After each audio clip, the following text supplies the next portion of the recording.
A Whole New Mind by Daniel H. Pink.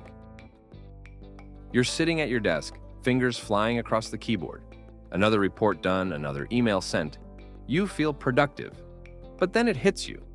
Why does it all feel so replaceable? In 2013, a single IBM study surveyed 1,500 CEOs. Their number one priority? Not efficiency, not cost cutting, creativity, the ability to think differently, to see what others miss. And yet, most of us were trained for a world that no longer exists. This is the core of A Whole New Mind by Daniel H. Pink, a book that doesn't just predict the future of work, it maps it. Pink, a former White House speechwriter and sharp observer of human behavior, saw the shift before most of us even noticed the ground moving. As routine jobs get automated and outsourcing becomes seamless, he asks, what makes humans irreplaceable? The answer isn't in logic alone. It's in something deeper, something older, and suddenly more valuable than ever. Let's go back to 2005. A factory in Ohio closes. Workers pack up, hearts heavy. Across the ocean, a new plant opens in Shenzhen. Same machines, same blueprints, but 80% lower labor cost.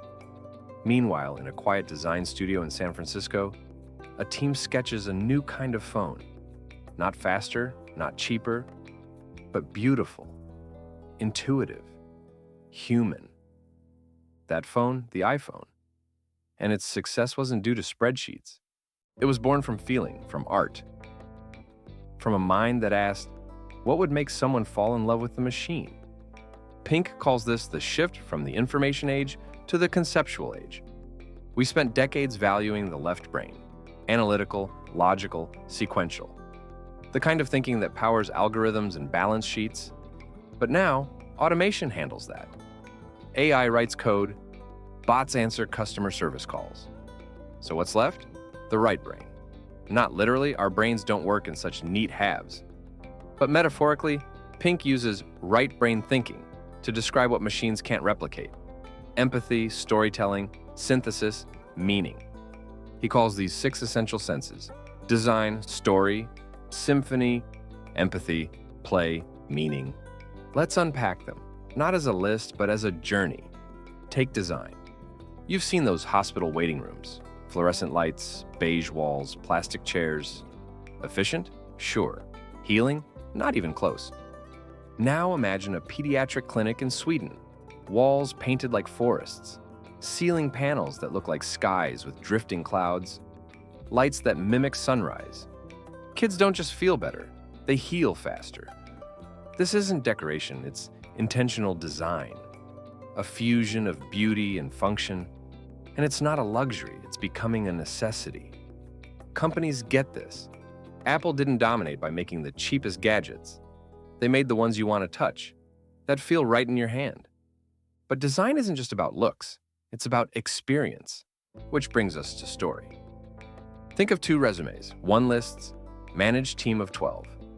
Increased sales by 27%. Skilled in CRM software. The other begins. I used to sell vacuum cleaners door to door, rain or shine. One day, an elderly woman invited me in, not to buy, but to talk. She said, I just miss people coming to visit. That's when I realized I wasn't selling vacuums, I was selling connection. Which person do you remember? Story isn't fluff. It's how humans make sense of the world. It's why TED Talks go viral. Why brands like Nike don't sell shoes. They sell, just do it. Pink quotes the novelist E.M. Forster, how can I know what I think until I see what I say? Stories don't just communicate ideas, they create them. Now, symphony, the ability to connect the dots, to see patterns where others see noise. Imagine a doctor who doesn't just treat symptoms, but asks, what's the whole picture? Stress, sleep, loneliness, or a teacher who links physics to poetry, showing how both explore the nature of motion, one with equations, one with metaphor. This is synthesis, and it's vanishing in a world obsessed with specialization.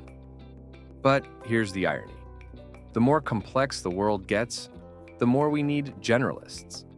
People who can stand back and say, Wait, what if these two unrelated things actually fit together? Consider the inventor of the Polaroid camera, Edwin Land. He didn't just understand optics. He understood how children experience the world. His daughter asked, "Why can't I see the picture now?" That question, simple, human, sparked a revolution. Now, empathy. Not just being nice, but deep cognitive empathy. The ability to step into someone else's reality. A nurse doesn't just check vitals. She notices the way a patient avoids eye contact, the silence that screams anxiety. A designer doesn't just build an app. She imagines the single mom using it at 2 a.m., tired, stressed, needing clarity now. Pink warns, empathy is a muscle. Use it or lose it. And in a world of chatbots and faceless transactions, it's becoming our rarest, most valuable skill. Then there's play, not as distraction, but as fuel.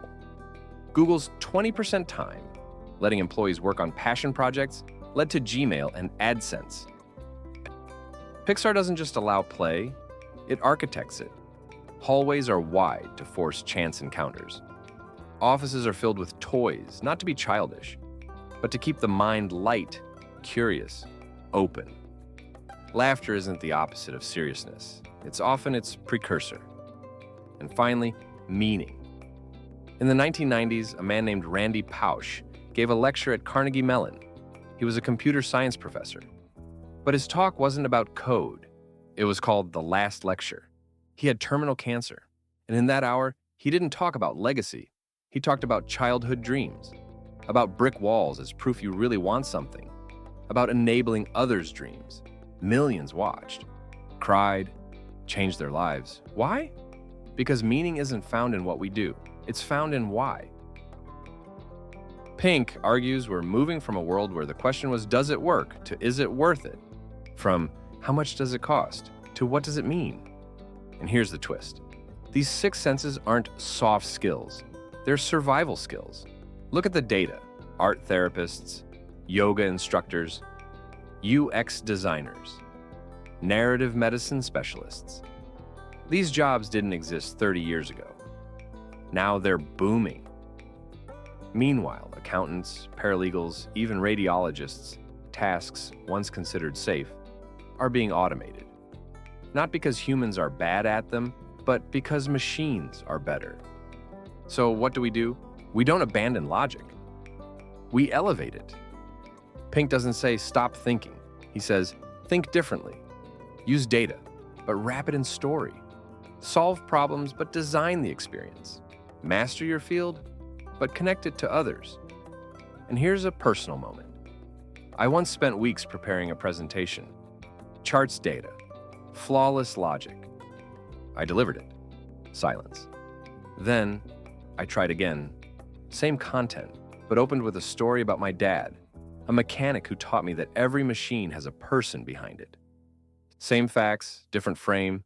People leaned in, asked questions, remembered it. Because truth without emotion is just information. So, what if you started leading with story? What if your next email didn't just state facts, but invited someone in? What if your work didn't just solve a problem, but made someone feel seen? This isn't about becoming an artist.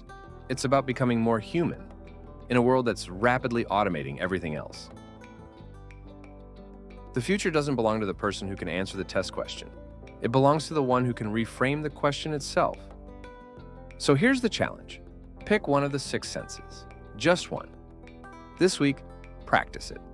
Notice design in your coffee cup, your app, your office. Tell a story instead of sending a summary. Ask someone, what's the real story behind your stress? Don't wait for permission. The conceptual age isn't coming. It's already here. And the most valuable skill you can bring to it? The courage to feel, to connect, to create, unapologetically. Because in a world of artificial intelligence, authentic intelligence will always win. Thanks for watching. Subscribe, tap the bell, and join the Booksbox family as we explore powerful ideas, one book at a time. Catch even more great ideas on our podcast. The link's in the description. Until next time, keep reading and growing.